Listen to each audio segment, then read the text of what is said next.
We've started a Monday conversation called Brew It, Pour It, Sip It, where we talk all about coffee.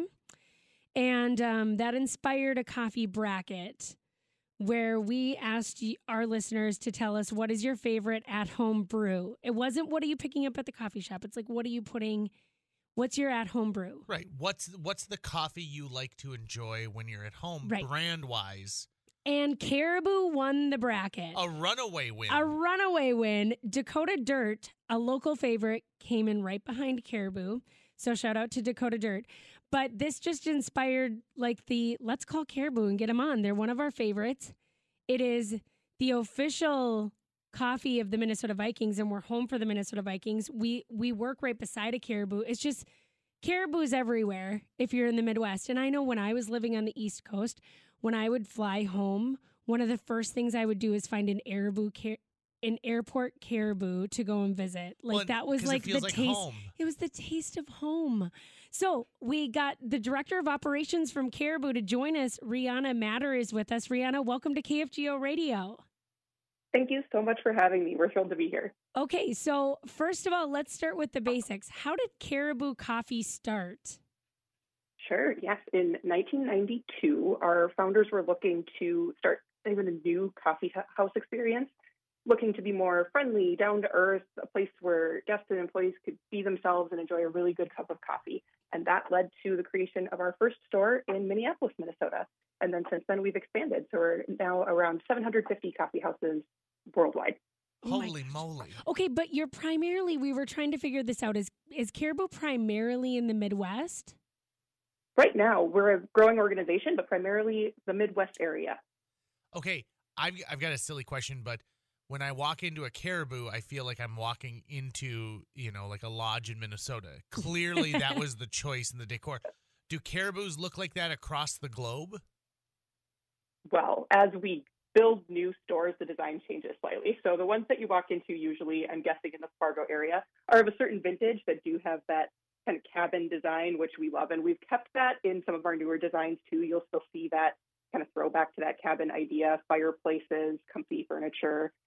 So we keep that throwback to our original, but designs change over time. But we're still happy to have that root design in our new stores going forward as well. Okay, let's talk about the nitty gritty, the process of getting that coffee bean to you. 1992, they decided at a time when coffee wasn't really coffee yet, or the coffee house, the coffee shop experience. I mean, it was just being born in the 90s, I think, right? It started taking off in the 90s, yeah. So that coffee culture is something that our founders were really looking to start kind of a new place that people could kind of gather and be themselves and be a little more down to earth. So that's what we still strive to be today. So the harvesting process, is the beans that you use today at Caribou Coffee the same beans that they were sourcing in 1992? Ooh, a couple of them are. So some of our origins are some of our same partners from when we were founded. Obviously, we've gotten bigger and we need more partners as we grow. So some of our partners are still a couple of the originals, and then we do have a lot of new partners. Coffee is also an agricultural product, so it changes a little bit over time. But we are always looking to source some of the same standards in our coffee. So some of those things we're Rainforest Alliance certified, which means we are responsible to our social, environment, and economic partners in the region. And we're really committed to craft roasting. And those are two things that we've maintained over time. Okay, so where do you find the beans? Where do they come from? Where do you harvest them? And then what is your roasting process like? Sure. Coffee comes from a few different areas in the world. So generally you think South America and the Americas, you think Africa, and then you think the Pacific Rim. Those are the three main growing regions. The beans that we source are from a very specific altitude. But overall, those are the three main growing regions and where we source from as well. So your different blends are going to have different areas of the world. But overall, those are the three main sourcing regions. Once we get them into our roasting facility, which is still in Minnesota, we have what's called a craft roasting process. So we are roasting to a flavor profile. And that means that when you go into a Caribou and you pick up a bag of Caribou beans, it's going to taste like Caribou blends every time. Okay, craft process, explain that a little bit more because Sure. we just started this coffee segment. We're not experts yet, but we're looking to be. Yeah. So craft roasting means that we have people that are specially trained to roast our beans to a specific flavor profile. So when they get the beans in from the growing region, they know what to do with those beans. They're highly trained and they know how to make that blend taste like the blends that you put on the shelf. So they're looking for very specific temperature requirements, very specific timing requirements, and those things all together result in the taste of whatever bag that you love is going to stay pretty similar every time you grab it off the shelf. What is the time frame from harvesting it to actually getting it on a shelf? That varies pretty widely, actually. It varies depending on where you're getting it from in the world. So I couldn't give you an exact time frame. But it's going to be, you're going to find the freshest beans typically on the shelves in our stores and then also with our grocery store partners as well. Interesting. I'm curious to know when it comes to some of the like flavors, right? So, they're seasonal options, their specialty ones. Amy and I went out the day that the Minnesota Vikings coffee blend became available. Mm-hmm. And I think we got like the second to last one in Fargo Moorhead. It was a real hot seller immediately. What's the R&D department like at Caribou, trying to find out what the next flavor is going to be? Oh, for you're talking our new packaged beans that come out, the seasonal beans? Yeah, so we have a couple of seasonal favorites that come back every year. Those are blends like our Amy's blend and our La Manita Pea Berry. Those are special to Caribou when we bring those back every year. When you're talking things like the Minnesota Vikings blend, those we're usually partnering with our partners and saying, okay, what is the flavor or what is the feel that we want you to get when you're drinking this cup of coffee, and how do we make it the best possible experience for the end user? So that is what we start with, and then craft from there. What's seasonal, what's fresh, and how can we get you the best cup of coffee possible? Obviously, I have to ask what your favorite Caribou drink is. Like, you work at Caribou, you're the director of operations. Does that mean like you've got a Caribou right outside of your office door? Like, do you have a cabin inside of the headquarters? We do, in fact, have a store right here at headquarters that I did visit this morning. So when I stop at a store, what I'm drinking is an oat milk latte, hands down my favorite. My favorite blend of coffee, though, if we're going to brew it at home, is typically our La Manita Pea Berry. Super smooth cup of coffee, hand sorted, amazing. Oat milk, that's also my go-to with no flavoring. Are you no flavoring girl? I am a no flavoring girl, yes. And I'm a Perks member, so I order on my app, so I don't get charged for my oat milk, and it's great.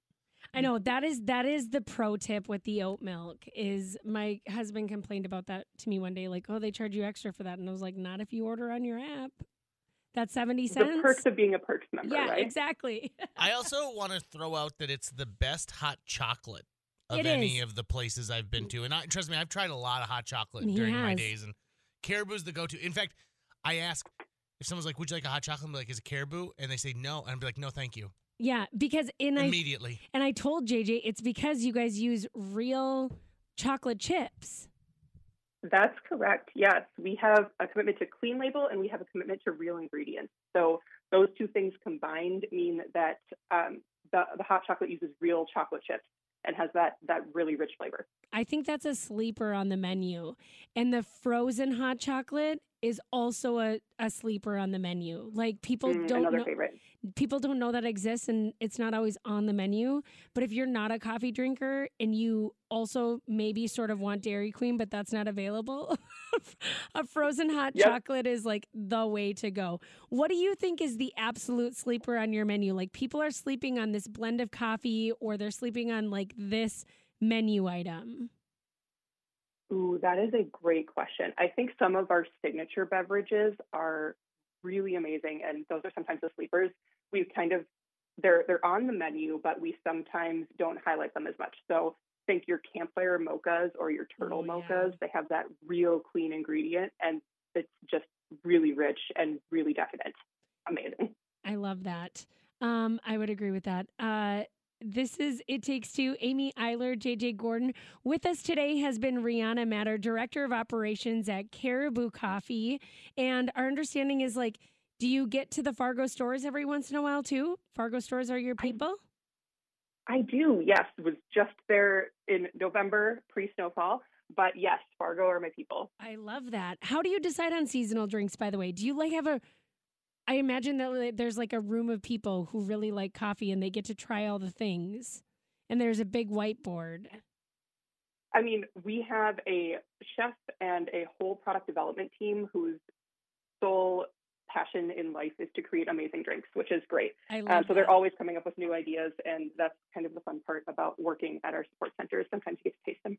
Well, and going back to sort of like your harvesting process and your roasting process and the standards that you're keeping, we were just talking about on the show that one of the trends for 2024 is people really wanting to know where their coffee beans are coming from. Like people are getting really invested. It's sort of becoming the new wine.